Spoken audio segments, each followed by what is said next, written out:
Good afternoon. Thank you so much for joining us. My name is Matt, and I am the Community Outreach and Education Coordinator for NAMI Greater Cleveland. And today we are joined by Casey Martin and Amy Cockburn from Seed Yoga. And the topic for today's presentation is Yoga for Emotional and Mental Health, the Benefits of Practice. We will be discussing how yoga can support mental and emotional wellness and also be a coping strategy and source of wellness for living with mental health conditions. We will also be experiencing a few practices within the yoga tradition as part of today's webinar, so there will be an experiential component. A few words about our organization before I hand it over to Casey and Amy to carry us through this presentation. NAMI is the National Alliance on Mental Illness. We were founded in the 1970s in Wisconsin by a group of mothers of children with mental illness, and they formed NAMI as a grassroots group to provide more support and education for individuals affected by mental illness and their families. At NAMI Greater Cleveland, we serve Cuyahoga County, as well as others through our virtual programming. And we provide support groups, educational programs. We have a helpline that provides information and referral. And we are involved in the work of mental health advocacy, reducing stigma around mental health and making mental illness something that is okay to talk about openly. A few housekeeping notes for you. Please remember to remain muted during the presentation. Please use the chat feature if you have questions. We will have some time for Q&A at the end of the presentation. This webinar is also being recorded and will be posted to the NAMI Greater Cleveland YouTube channel later this week. And I will also make sure that these slides are made available to you later today. I will also ask you to complete an evaluation for us before we end today. So with that being said, I will hand us over to Casey, who is going to start this presentation for us. And Casey, if you and Amy want to introduce yourselves at all to get started, by all means, you can go ahead and do that. Thank you for joining us. Hi, I'm Casey Martin. I am the founder and executive director of Seed Yoga. We have a mission where we provide free yoga to students in schools, free yoga for mental wellness that we try to operate through mental health organizations. We've worked with some organizations directly with their IOP groups, anger management groups, things of that nature. And we also hold classes around town in public libraries for people to attend for free, so that we can make yoga more accessible to people in different communities. And we promote those classes through mental health organizations as well as to the general public. We also offer free yoga as a means for parent respite for parents raising children with special needs, disabilities, or facing other unique challenges. And that's also part of the mental health component, because when a stressed out parent can receive some help and tools to regulate themselves and find some peace, they then take that home to their families and spread the seeds of peace that way. We are going to go through this presentation. We'll talk a little bit about yoga, and then we'll do a practice, some breathing techniques, and then Amy will talk about all of the sciencey stuff. Amy, would you like to introduce yourself? Sure. Hi, everyone. I'm Amy. So I was originally trained as an individual therapist, and now I'm a marriage and family therapist. And I also teach psychology and sociology. And I've been a yoga teacher for a good amount of time. And I teach for Casey for Seed Yoga. And I just really, really strongly believe in the mind-body connection, and how yoga is a beautiful tool for mental health. Okay, well, let's get started. Hopefully everybody can see the presentation. Yes. Great. All right, so what is yoga? Yoga basically means to unite. We're uniting the individual consciousness with the universal. In the practice, the physical practice, you're uniting the breath with the movement. It's all about just being one, whether it be with everyone in that spiritual sense, or just being one with your mind, your body, your breath. It's thought often as a physical practice here in the US, there's a lot of emphasis on your body, and there's a certain image associated with yoga that I am tirelessly working to correct. Anybody can do yoga. It doesn't matter what size you are, what age you are. It doesn't matter how bendable you are. As long as you can breathe and maybe move your body in some motions and match your breath to your movement, you're doing the work. That's really all it takes.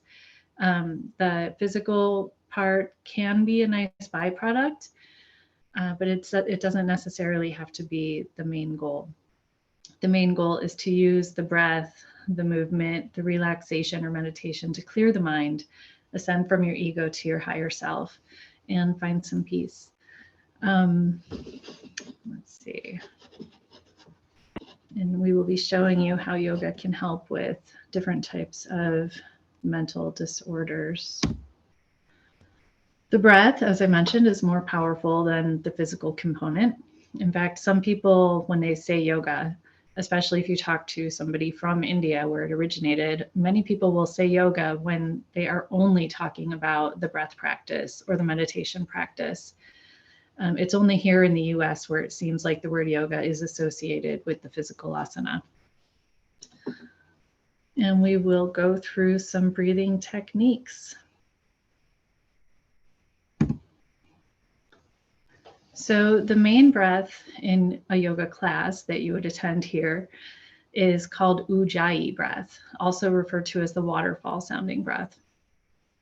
And I am going to stop sharing just for a moment. I want everybody, if you're going to practice the breath work, to just open your mouth, and you're going to take a big inhale through your throat like this. So that it makes that sound. And then close your mouth and try to do the same thing with your throat.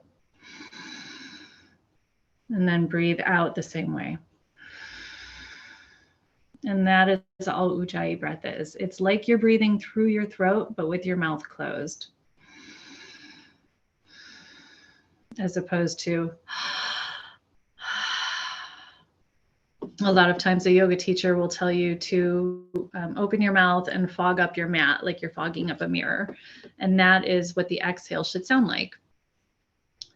I will start sharing again.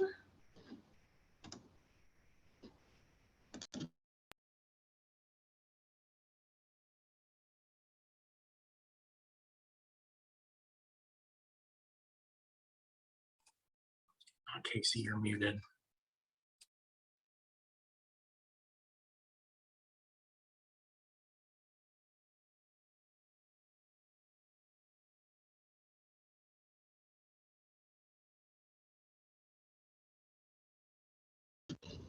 Let's try that again. Was I muted? Yes. Okay.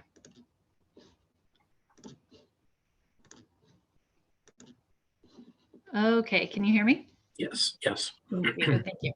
All right, 4-7-8 breath is a different breath. It can be done as a standalone breath work. It does not have to be matched with a movement-based practice. It can be done in a car.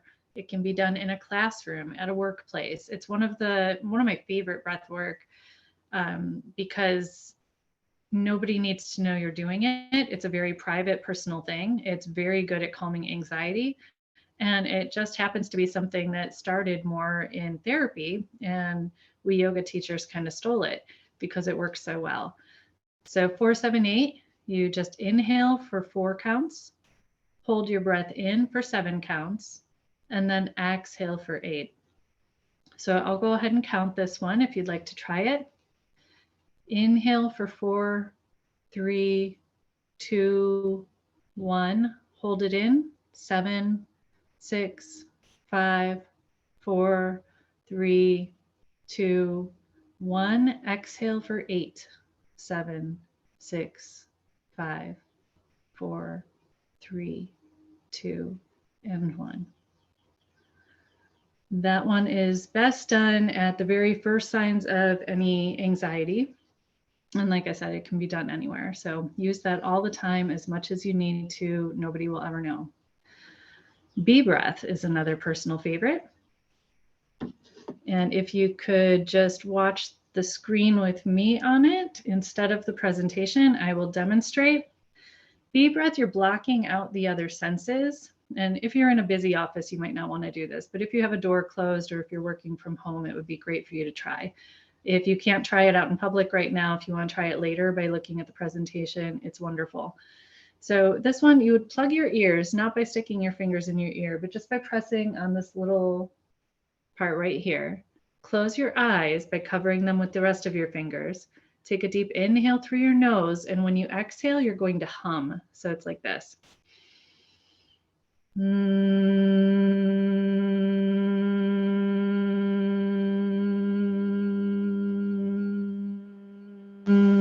And you make your exhale the hum as long as you can. Let it go until your breath runs out, and then you inhale through your nose and you begin again. That one will clear a busy mind really quickly. If you have a lot going on, your many to-do list, the things you're worrying about, do a couple rounds of B breath until it all seems a little less controlling of your mind and your thoughts. The next one, alternate nostril breath, is great if you're just feeling off balance. It is very cleansing for the nervous system. There's a few different ways to do it. The way I do it is you just put your middle fingers down. So you have your pinky and your thumb out. You close your left nostril with your pinky. Breathe in through your right nostril. Close it off. Pause just for a second. Release your pinky. Exhale through your left nostril. Then you inhale through your left.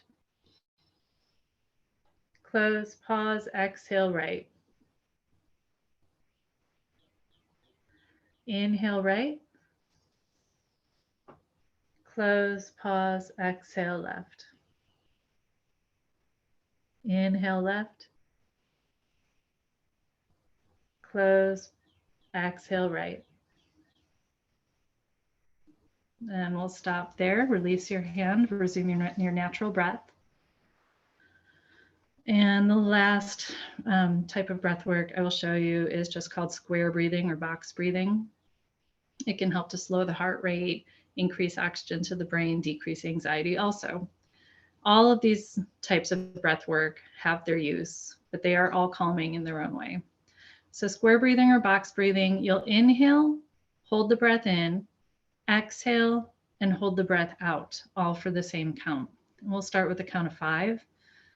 So inhale for 5, 4, 3, 2, 1. Hold the breath in, 5, 4, 3, 2, 1. Exhale, 5, 4, 3, 2, 1. Hold the breath out, 5, 4, 3, 2, 1.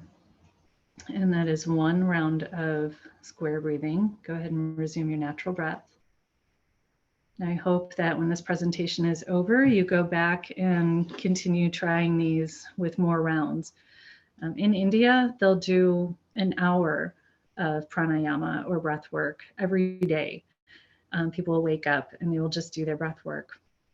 They may or may not get to the asana practice, but the breath work is really where it's at, and you can do most of it anywhere. Moving on, we're going to do a little mini practice. Now, I will show you a very basic practice that can be done in a chair or on a mat. I will show you the slides first, and then I'll show you in person, and I'll stop sharing the screen. These are some warm-ups, cat and cow. They start to warm up your spine. It shows you on the left with the seated in the chair and on the right on the mat. It's just a series of opposite motions with your spine. Child's pose is meant to be a restful pose. If it doesn't feel restful, you can simply sit in a comfortable position. It is just bringing your head down and resting. And I will show those as well. Seated spinal twist is an easy one that will feel really good if you're sitting in a desk all day. It's simply twisting to one direction and then the other on the floor or on a chair. Side bend, nice and simple, waking up your side body. And again, the physical practice is helpful for getting out of your mind. Matching it with your breath, the physical practice helps to elevate the whole thing. And then in a yoga practice, if you were to go to a studio, you would definitely see some sun salutation A's, at least in a vinyasa practice. And this lists the steps and what type of breath you would be doing with it, whether you'd be inhaling or exhaling.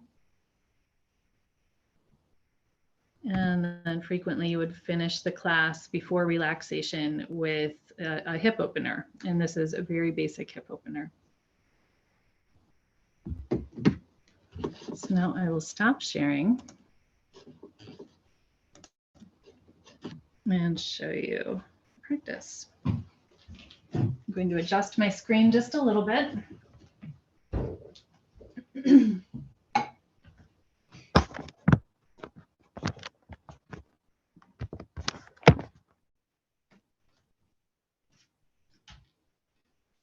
Okay, hopefully everybody can see and hear me.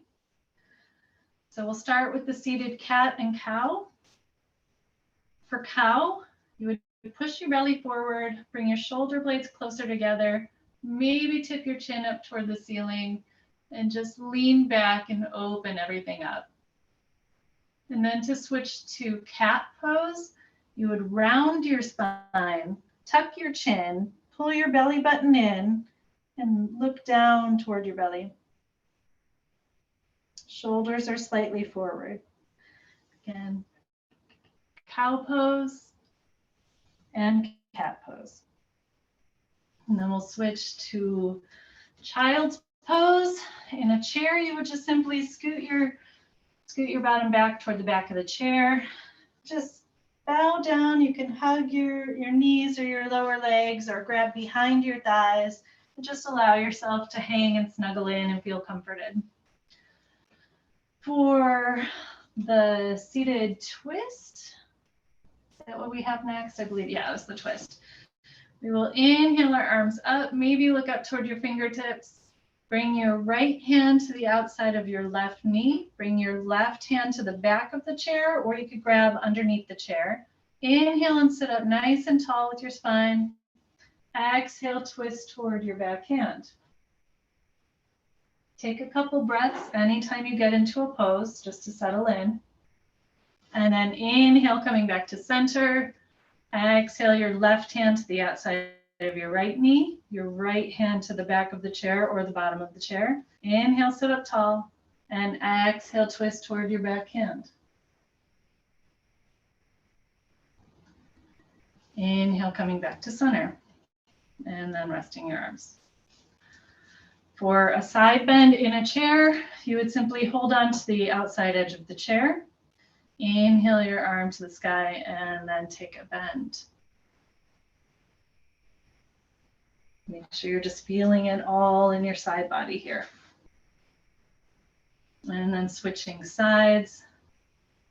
Inhaling your opposite arm up and over.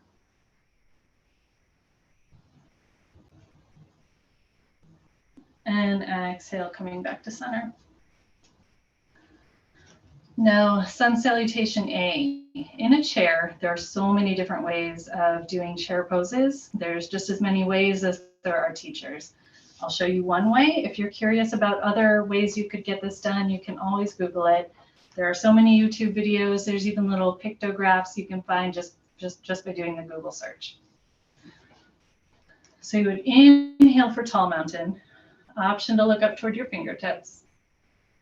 Exhale, forward fold. Inhale, halfway lift. Just make your spine straight. And then exhale for a version of plank. You can simply bring your hands out at shoulder level and straighten your legs. Bring in your core. Feel your center supporting you. And then a mock push-up. You're going to go into cobra by bringing your shoulder blades together, your hands closer to you. Puff out your chest and lift your chin. And then exhale, forward fold. You're just going to drop to the ground. Your head, let your head fall.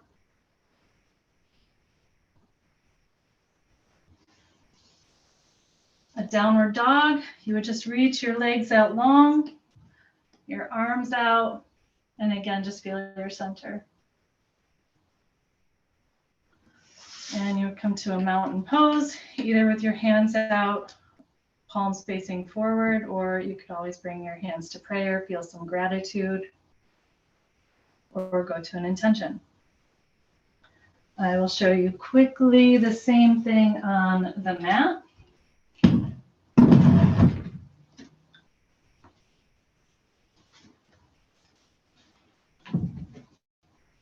On the mat, you would inhale your arms to the sky. Exhale, forward fold.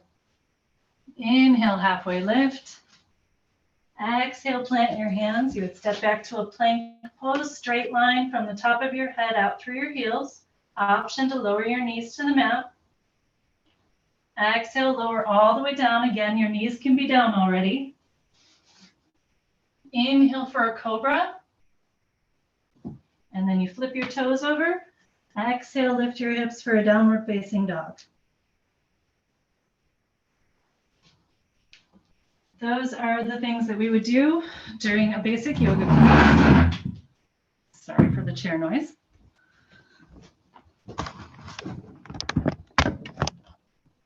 And we could finish with a pigeon pose, which I will not demonstrate, but I will just show you the slide.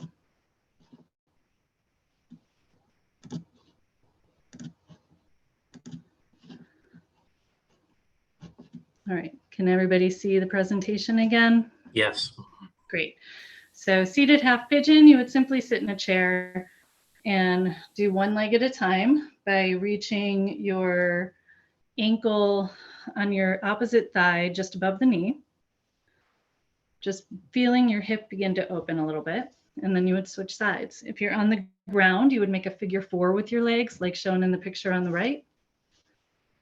And then there's an option, if you feel like your hips could use more, you can reach through your legs and grab your opposite leg and pull it towards you.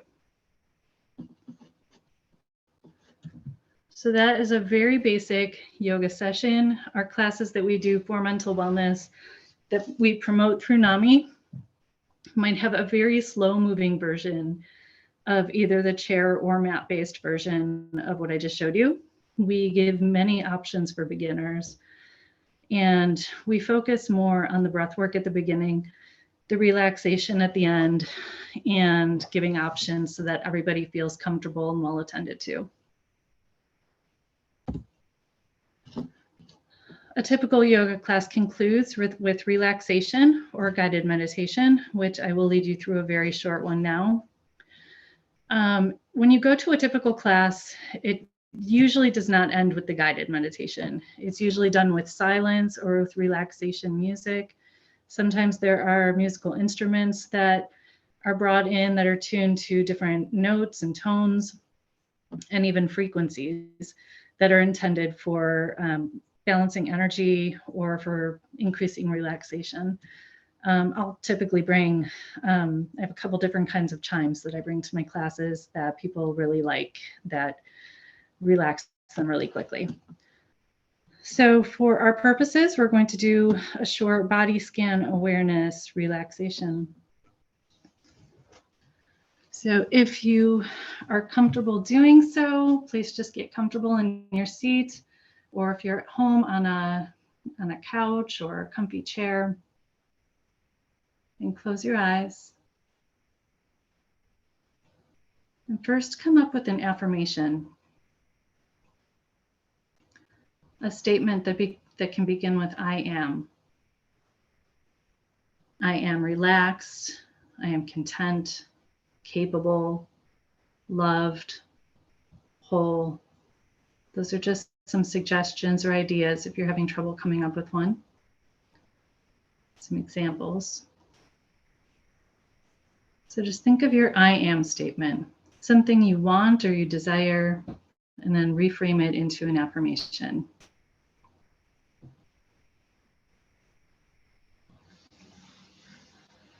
And then bring your awareness to a sound that is outside of the room you are in.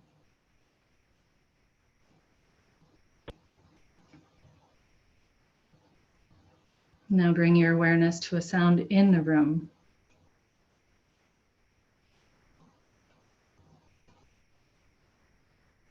Now bring your awareness to your breath.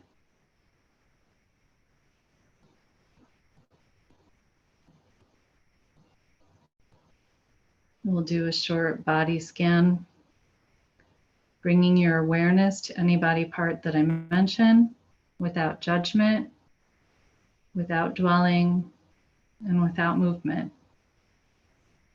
Keeping a still, relaxed body, bring your awareness to your right hand.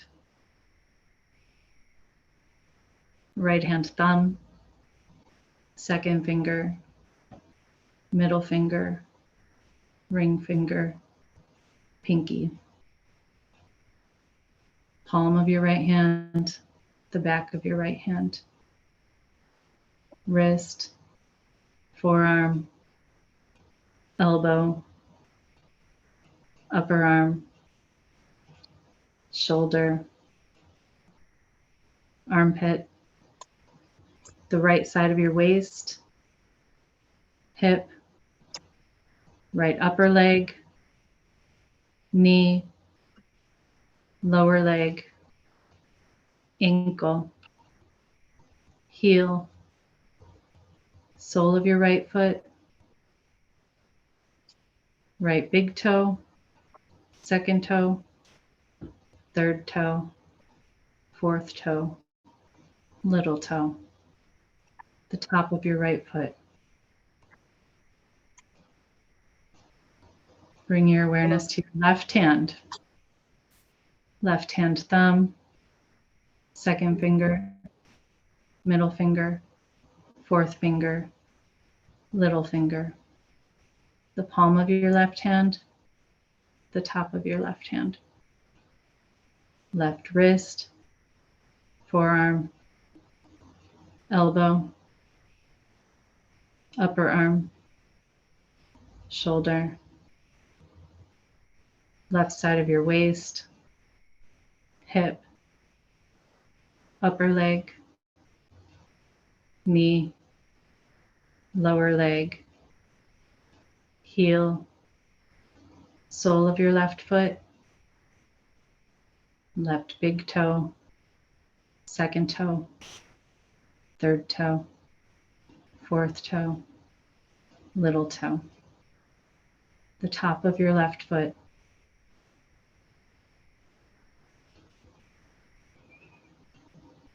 Bring your awareness to your forehead, right temple, left temple, right eyebrow, left eyebrow, right eye, left eye, right ear, left ear, right cheek, left cheek, right nostril, left nostril, your upper lip, lower lip, tongue, chin, the front of your neck,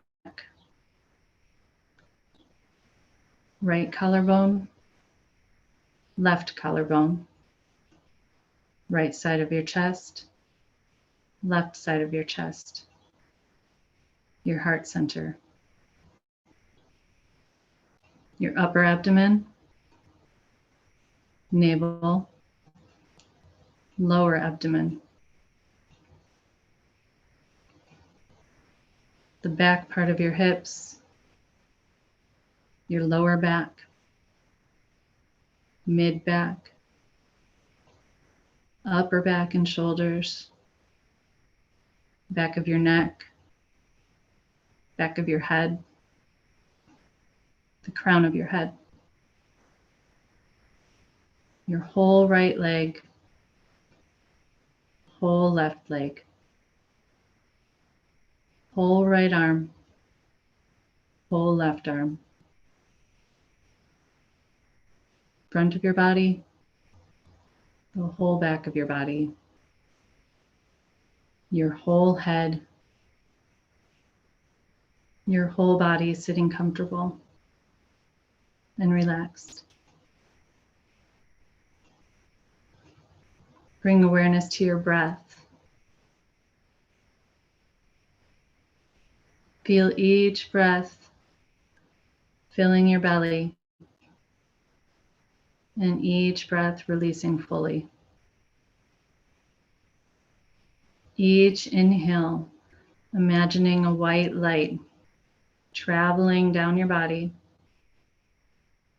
In each exhale, imagine the same light rising back up.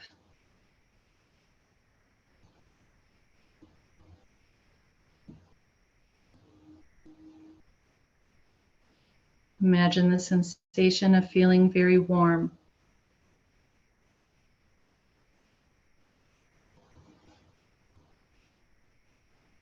Beginning to feel like your clothes are too heavy. Slight perspiration, like you need to take a sweater off, just a little too warm.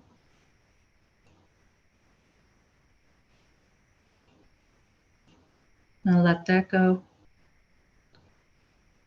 And imagine feeling too cool. Feeling like goosebumps are beginning to arise, like you need to put a sweater on. And let that go.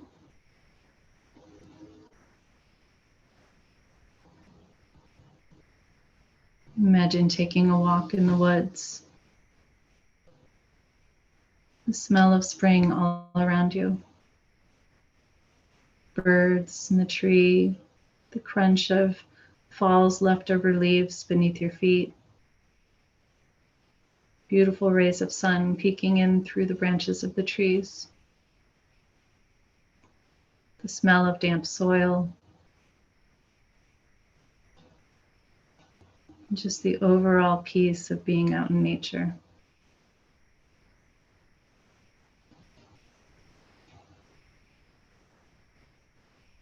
Bring to mind your affirmation that you chose at the beginning of this relaxation. I am, and repeat it to yourself silently 3 times.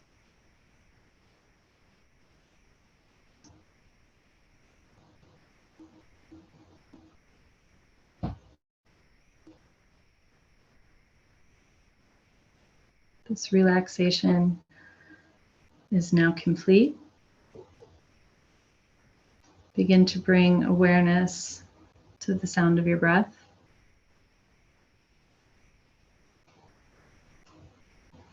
Then to the sounds in the room you are in. Then bring your awareness to the sounds outside of your room. Begin to wiggle your fingers and your toes. And gently open your eyes and rejoin us. I hope everybody was able to participate and enjoy that relaxation. That is a little adapted mini version of a yoga nidra practice, which has been clinically shown to help with things like addiction and depression. And I'm going to move to the next slide here. I hope everybody has rejoined us and is awake and feeling good. Types of yoga classes you might look for as a beginner. You can reference this later, but as a beginner, you're going to look for all levels. Yin. Yin is more on the ground, passive holds. It's known for improving flexibility in the body and in the mind by stretching the muscles, the ligaments, the fascia in different ways with minimal effort, as opposed to a more rigorous standing practice. Restorative is also great for beginners. It is just about all on the ground and uses props. That is something that would be easily done in a studio. If you find a YouTube video, you can always use your couch cushions or things you have around the house to replace the need for props. Power yoga, hot yoga, Ashtanga yoga, they are more challenging. They're not as good for beginners, but that's not to say beginners haven't started that way, because many people have. So if you are up to a challenge and you know that you are confident listening to your body and making sure that you're not overextending yourself, feel free to start at any level you want. But if you are more hesitant, then you might want to start with an all levels yin or restorative.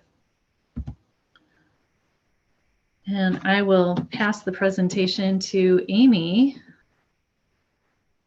and she can start presenting. I'll mute myself. And Amy, if you could just let me know where to switch the slides, that would be great. Thanks, Casey. Well, I got kicked off in the middle of your beautiful relaxation and started to panic and came back on, and there you were leading this beautiful thing. So yoga helps all the time. We can practice it every day and still never enough. It's just so good. So thank you.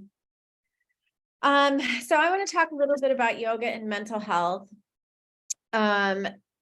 So there's a ton of research in this area. So knowing where to start is tough. It's what yoga does for mental health is it complements traditional therapies. So when we say traditional therapies, we typically mean talk therapy and medications. And we'll talk a little bit more about that later. It empowers patients and clients. So it empowers because it's something that you can do. It gives us agency and feeling like we have some control, a say.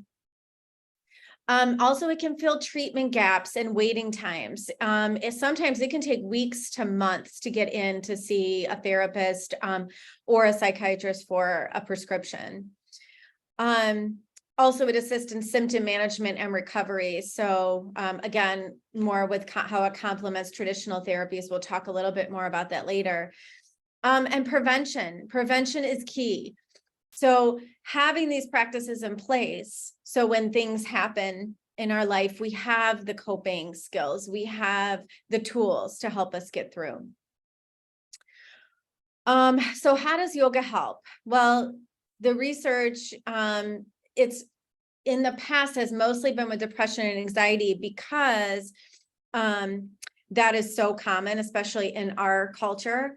But there's research in every area, stress in every area you can think of now, stress reduction, emotional regulation, a lot of research tying meditation to emotional regulation. So knowing when to step back, knowing when to take a pause before we react.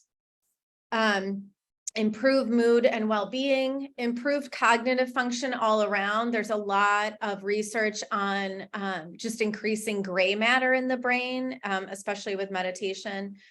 And also, I want to say when I talk about yoga in the research, it includes meditation, breath work, and the asanas and the physical practice, all three. Sometimes they do point to one more than the other, and I'll talk about that, but for the most part, when I'm talking about yoga, I'm not just talking about the physical practice, but all of them, the breath work, like Casey went over, meditation, and the physical. Also enhance respiratory function. This comes from the asanas and breath work. Improve physical flexibility, obviously with the physical asanas, physical practice, muscular strength, and neuromuscular performance. The overall enhancement of physical and mental fitness from yoga is likely to provide additional reduction in disease severity through a number of indirect pathways. And what this means, indirect pathways are things like, for example, practicing yoga helps us with sleeping better. And sleeping better allows our nervous system to rest. So that can help our anxiety or depression. So that's what I mean when I talk about indirect pathways.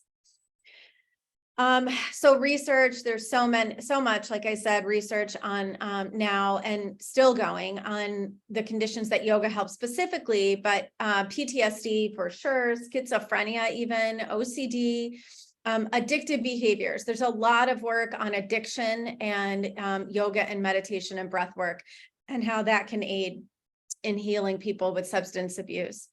ADHD, autism, depression, and anxiety.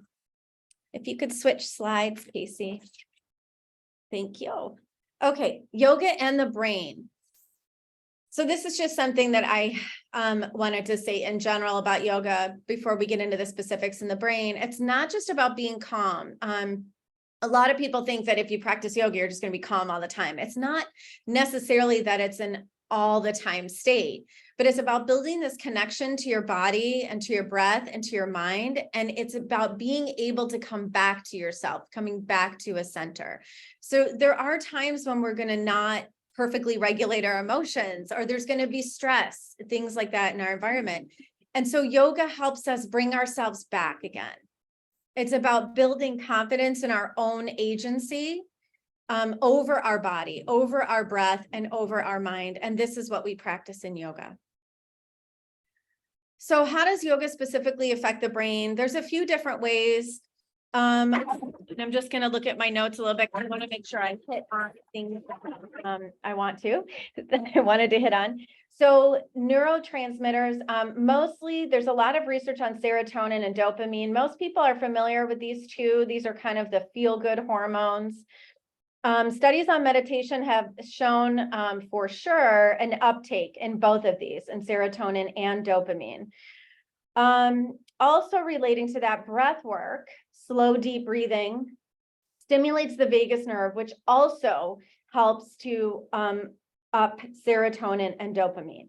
And so we'll talk about the nervous system in a little bit more, but yoga naturally, so like I said, that includes breath work, meditation, and the physical practice, ups our serotonin and dopamine. A lot of times you'll hear people say things like yoga brain after a practice, and that's because we're just in that kind of state of feeling good.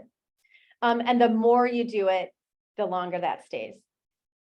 So the second thing with the research in yoga in the brain is GABA. So this is gamma aminobutyric acid.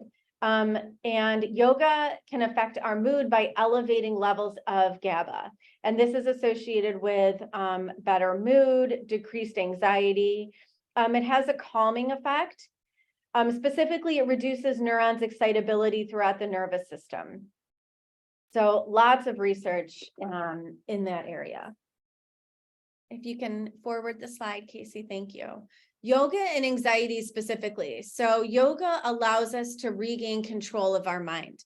So oftentimes, especially when we have yoga and anxiety, anxiety and depression, we feel a loss of control, like we can't do anything to help ourselves.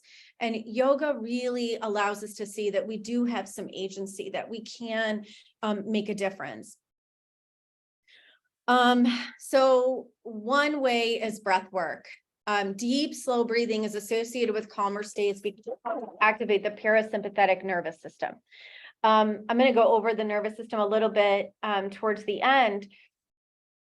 But, most people, I think, are somewhat aware of the sympathetic and parasympathetic nervous system. And the parasympathetic is the one that's calmer, right? And that's the one we want more of. And so when we're in that state, anxiety can come down. So studies suggest that a brief yoga program, even a brief program, so this is not even like every day for 10 years, right? A brief yoga program can help to decrease anxiety, somatization of stress and discomfort. And what that means is sort of physical manifestation of symptoms. So, physical manifestation of stress could be a racing heart, right? Or sweating, things like that. It improves the health-related quality of life and also sleep quality. So like I mentioned before, that's kind of an indirect pathway to mental health. Yoga helps us to sleep better. So subjective well-being, and this is another study, significantly improved after even just 10 days of yoga and lifestyle changes, along with a reduction in anxiety. So even after just 10 days, we see in the research that yoga can make a huge difference. Go ahead, Casey, to the next slide, please. Yoga and depression. Yoga teaches us that we can control And we can avoid helplessness. So helplessness in the research when it comes to depression is kind of one of the big signals of things that we want to worry about when we talk about suicide. Helplessness is the opposite of agency, right? We feel like we just cannot do anything. We can't get ourselves out of this state. And yoga can help us with feeling like we do have a little bit of control, like we do have some agency.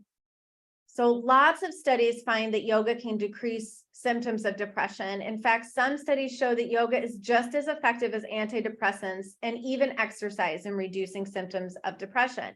And that's huge because we know in the research, cardio exercise, consistent cardio exercise has been found to be just as effective as antidepressants. And now we see the same thing with yoga. And we'll talk a little bit more about specifically antidepressants in yoga and how it fills in the gaps in a little bit. So stress and depression. So we have found that there's a correlation between stress and depression, and it goes both ways. So stress obviously can lead to depression, and depression can lead to feeling stressed. Yoga is the number one tool that we have found to reduce perceived stress. So the perception of stress in our environment. So it doesn't mean that actually things are changing in our environment, but our perception of those things and how they affect us can change. One thing I do want to say before I go on about with the antidepressants, people typically report that they have a maximum of a 50% reduction of symptoms with antidepressants. And that's what I was talking about with filling in the gap. And I wanted to just mention that before I moved on. So the first thing under stress and depression, yoga can mitigate stress responses on PFC subregions. And what that stands for is the prefrontal cortex. And that can control allostatic loads. And what that means is the cumulative burden of stress. In other words, yoga can help stress responses in our brain, in the prefrontal cortex, and it helps to release that cumulative burden of chronic stress. Yoga also improves the autonomic responses to stress. This is going back to our nervous system and self-regulating coping behaviors. And it should be considered to assist depressed people to cope with life stress. Also, the regulation with the help of yoga, it's like I said before, it's not a state of calm all the time, but it's the ability to connect with your body and your mind and your nervous system and notice when things are heightening, right? When you're feeling stressed, and how to bring yourself back to center. And practicing yoga, it nurtures our nervous system, right? Which also it helps us to tune back in, because when we're in fight or flight, when we're in this activation of our sympathetic nervous system, it's really difficult to connect to our body. So when we're more tuned into this calming place, this parasympathetic, it's easier to connect. It's easier to come back to center. So we practice doing that over and over. And these tools like breath work, asana, meditation, they help us feel safe. Like we have some control of pulling ourselves back in when we get caught up in ruminations or depression or anxiety. I also want to point out that there is a lot of research on inflammation and depression, inflammation in the body. And so lots of brain research on this. And inflammation is typically two things, right? Stress and diet. And again, yoga helps us with this indirect relationship. It helps us to get better sleep. It helps us there's been research that's shown that it helps us to make better choices with what we put into our bodies. Because again, we're just becoming more connected. So indirectly, it helps with the inflammation as well through reducing stress and a better diet. Also, yoga influences the inflammatory processes by influencing the vagal nerve. Because inflammation is implicated as contributing to depressive symptoms, activation of the vagal anti-inflammatory pathway is another really important way in which yoga helps to decrease depression through decreasing inflammation. So again, lots of indirect pathways. Another thing I want to talk about before we move on to the next slide is the APA convention. So the 125th annual convention of the American Psychological Association was so exciting because the majority of the speakers were talking about yoga and depression and the link between those. So obviously lots of research showing that the more yoga you do, the less depression that we see. And the one thing that I wanted to mention is that I guess it was 2020, right at the beginning of COVID, I was hired through the VA to work with yoga and they're not only their veterans, but their families as well, to combat PTSD, anxiety, and depression. So that was 3 years ago. It's just really encouraging to see something like the VA that is really forward thinking in this and using yoga to help veterans. So I just wanted to point those couple things out. Next slide, please, Casey. So yoga and trauma. Nowadays, most therapists have to have some training in trauma and substance use and abuse and those things. So trauma is another sort of big researched area right now. Yoga allows us to regain control of our body, to again, feel like we have some agency, feel dropped into our body, which when I think about some of my clients that have gone through some trauma related to their body, they can sometimes dissociate from their body, not feel like they're dropped in. And yoga can really help us to do that. So a couple things I'll talk about. First of all, the amygdala. The amygdala is this little thing in our brain, very old part of our brain that is related to fear. So it detects threats and our responses to fear, amongst a few other things. But what happens is that sometimes our amygdala can stay in this state of detecting threat when there really isn't any. And so we've seen some research around yoga and the relationship to the amygdala. So here it says, given the possibility of using yoga to positively modify the mental state following trauma, we can speculate about the mechanisms underlying the benefits. So the amygdala is one of the main sites where alterations in the regulation of serotonin, again, affects the stress response. So all of these things you can see are related, right? Stress, the nervous system, the amygdala, neurotransmitters, serotonin, dopamine, all of that. So lots of indirect relationships. There's also been a lot of studies around PTSD that yoga used as an add-on treatment can help reduce intrusive memories and emotional arousal. Again, that emotional regulation, right? To produce calmer, steadier breathing. One of the things is that, so if our breathing gets shallow and nervous, it creates that state in our body and our mind, right? And so if we take control of that, the reverse can happen. So if we use breath work to calm our body, again, our mind can calm. So that's that mind-body connection that yoga is really beautiful at giving us techniques to make that connection stronger, to connect our body and mind, to be listening and to be able to know when something's out of sorts.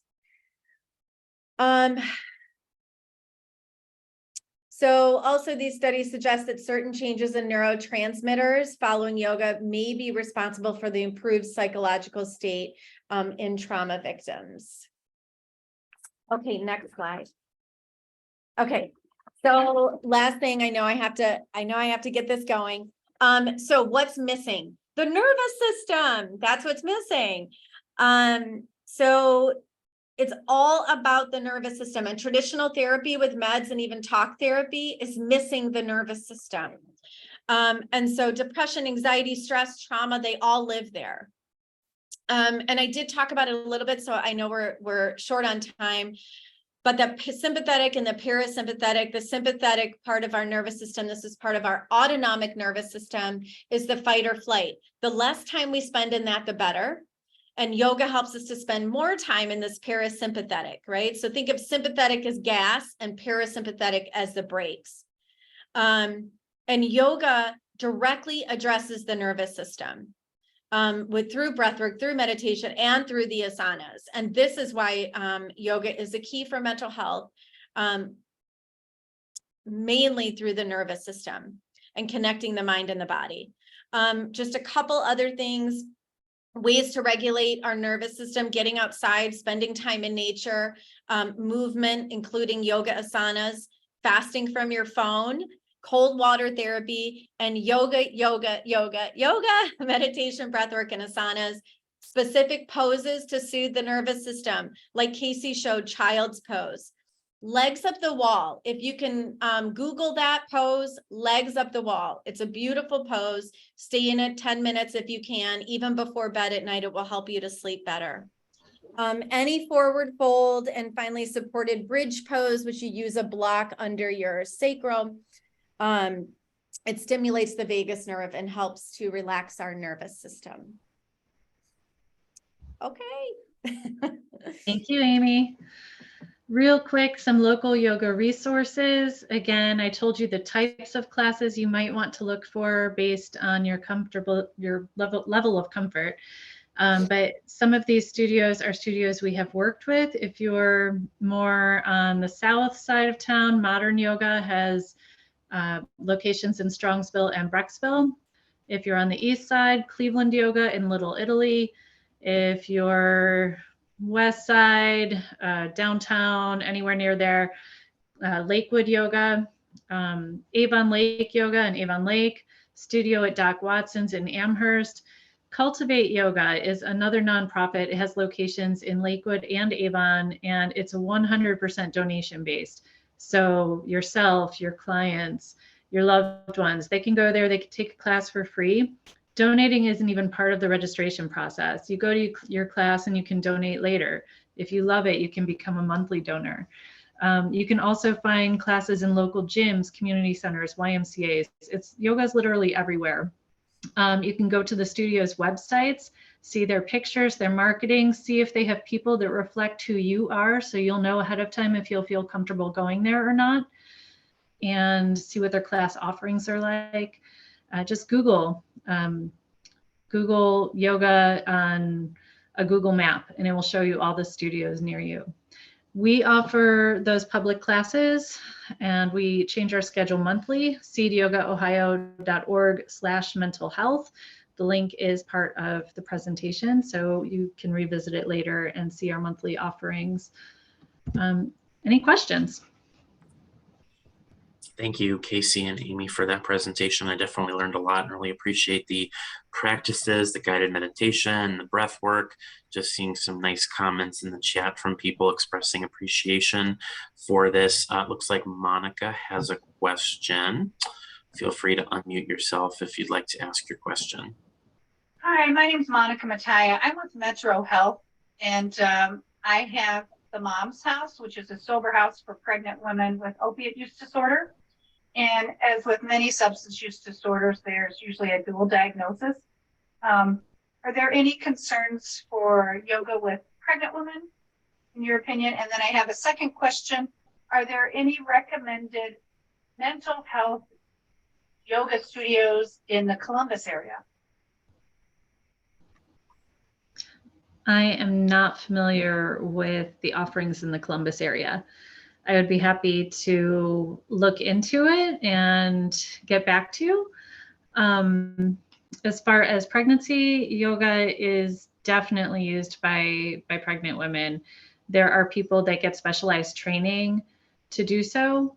But other than that, people can go to regular studios. I've seen pregnant women perform all the time. The best advice is for them just to check with their doctor. Check with their doctor, ask their doctor if there are poses they should avoid or poses that are really good for them. most people will tell you pregnant women should avoid deep twists or inversions, and that's a basic rule of thumb. Anything you have to add, Amy?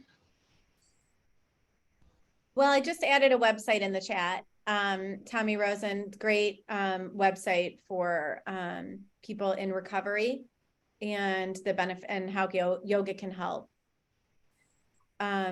As far as Columbus, I don't know a lot about Columbus in terms of yoga, so I wish I could help more with that. I'm sorry. Thanks. Yeah, if you do find something, I would appreciate it.